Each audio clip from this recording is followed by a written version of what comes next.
আমাদের মনে রাখতে হবে 24 হয়েছিল বলেই 26 সালে বাংলাদেশে একটা নির্বাচন হয়েছে। 24 যদি না হতো 26 সালে বাংলাদেশে কোনো নির্বাচন হওয়ার কথা ছিল না। সুতরাং যাদের রক্ত এবং ত্যাগের কারণে আজকের এই সংসদ, সরকার, বিরোধী দল তারা যদি এই সমস্ত শহীদ পরিবার, আহত, পঙ্গু ভাই বোনদের প্রতি অবজ্ঞা এবং উপহাস করেন, অবহেলা প্রদর্শন করেন, একটু নিজের সাথে গাদ্দারির সামিল হবে। আমরা অনুরোধ করব এই সমস্ত লড়াকু যোদ্ধাদের অবদানকে কেউ যেন খাটো করে মেহরবানি করে না দেয়। সম্মানিত বন্ধুগণ, এই নারায়ণগঞ্জবাসীকে আমরা আন্তরিক অভিনন্দন জানাই। বিগত নির্বাচনে হাজার জাল জালিয়াতি, সন্ত্রাস, কালো টাকার ছড়াছড়ি, ভয়ভীতি প্রদর্শন, হাজার জাতের মেকানিজম, ইঞ্জিনিয়ারিং সব কিছুকে উপেক্ষা করে আপনারা 11 দলীয় ঐক্যকে একটা আসন কমপক্ষে আপনারা উপহার দিতে পেরেছেন। এই জন্য আপনাদেরকে অভিনন্দন। আমরা বিশ্বাস করি নির্বাচন যেভাবে সুষ্ঠু হয়েছিল, তার ভোট গণনা এবং রেজাল্ট যদি, ফলাফল যদি সেইভাবে সুষ্ঠু হতো, অন্য আসনটিতেও অবশ্যই জোটের বিজয় হতো। হ্যাঁ, বিজয় চিন্তাই করে নেওয়া হয়েছে। আমার সম্মানিত সহকর্মী উদাহরণ দিয়েই বলেছেন কিভাবে নেওয়া হয়েছে এবং কারা এর রাজ সাক্ষী। তারপরেও কেন আমরা এই রায় মেনে নিলাম? অনেকের আমাদের উপরে অভিমান, আপনারা এই রায় মেনে নিলেন কেন? আমরা তাদেরকে বলেছি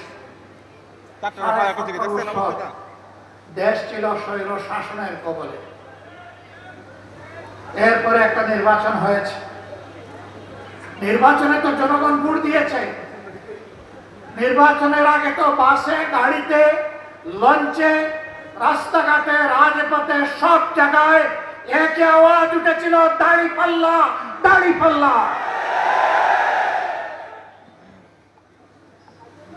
একদিনে দুটো ভোট হয়েছে।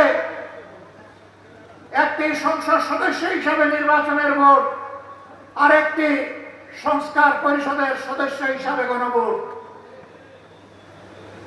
আমাদের অবস্থান সুদৃঢ় ছিল আমাদের মার্কা এবং গণভোটে হায়ের পক্ষে। বর্তমান সরকারি দল প্রথমে হায়ের পক্ষে ছিল না, তারা চুপ ছিল, নীরবে নীরবে তারা নায়ের পক্ষে ক্যাম্পেইন করেছিল। এরপরে জনরোষের মুখে পড়ে তাদের নেতাও কমপক্ষে একবার শহীদ আবু সাইদের এলাকায় গিয়ে বলতে বাধ্য হয়েছিলেন 12 তারিখ 2টি ভোট, একটা গণভোট আর একটা জাতীয় সংসদের ভোট, আপনারা গণভোটে হাতে ভোট দেবেন। আউয়াল ওয়াস্তে আখের একবারই তিনি বলেছেন। কিন্তু তিনি তো সেই দলটির নেতা। বর্তমানে সংসদে তিনি হচ্ছেন সংসদ নেতা, প্রধানমন্ত্রী, সরকারের প্রধান, বাংলাদেশের প্রধান নির্বাহী। তিনি এই যে বললেন কথাটা, সেই গণভোটে যে 66.8% মানুষ ভোট দিল, 66.8%, তাদের ভোটের মূল্যটা তিনি কি দিলেন? তিনি শপথ নিয়ে এই গণভোটকে অস্বীকার করলেন।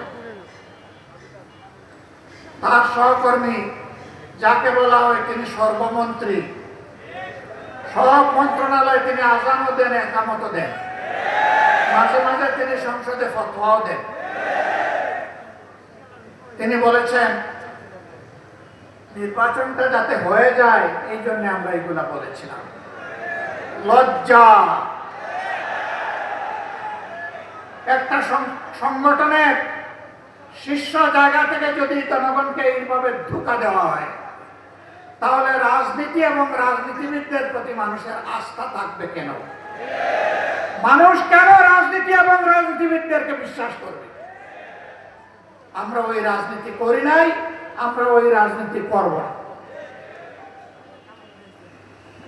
আমরা সংসদে নোটিশ দিয়ে 68 বিধিতে আলোচনা করেছিলাম গণভোট যেন হারিয়ে না যায়, গণভোটকে যেন সম্মান দেখানো হয়। আমরা বলেছিলাম যারা জনগণের রায়কে সম্মান করে না তারা কখনো গণতন্ত্রপন্থী হতে পারে না। গণতন্ত্রের দাবি হচ্ছে বেশিরভাগের রায়কে সম্মান করা। যেহেতু বেশিরভাগ জনগণ, প্রায় 70% জনগণ হায়ের পক্ষে ভোট দিয়েছে, অতএব সরকারকে এই রেফারেন্ডামের যে সংস্কার প্রস্তাব সবগুলা বাস্তবায়ন করতে হবে। তারাও বলেছিলেন ভোটের আগে জনগণ যদি হায়ের পক্ষে রায় দেয় তাহলে যেই সরকার গঠন করুক আমরা এই জনরায় পরিপূর্ণ করতে মানতে আমরা বাধ্য থাকবো। এখনো আহ্বান জানাই, সময় আছে, ফিরে আসেন, রেফারেন্ডাম মেনে নিন, মানুষের রায়ের প্রতি সম্মান দেখান। নইলে মনে রাখবেন, মানুষের রায়কে উপেক্ষা অগ্রাহ্য করে জোর করে যদি শাসন ব্যবস্থা চালাতে চান এই জনগণ আপনাদের সামনে হিমালয় পর্বত হয়ে দাঁড়িয়ে যাবে। যা আমাদের রায়কে মানেন না তাইলে এই দেশ আপনারা কিভাবে শাসন করবেন? জবাব দিতে পারবেন না। জনরায়কে সম্মান করুন।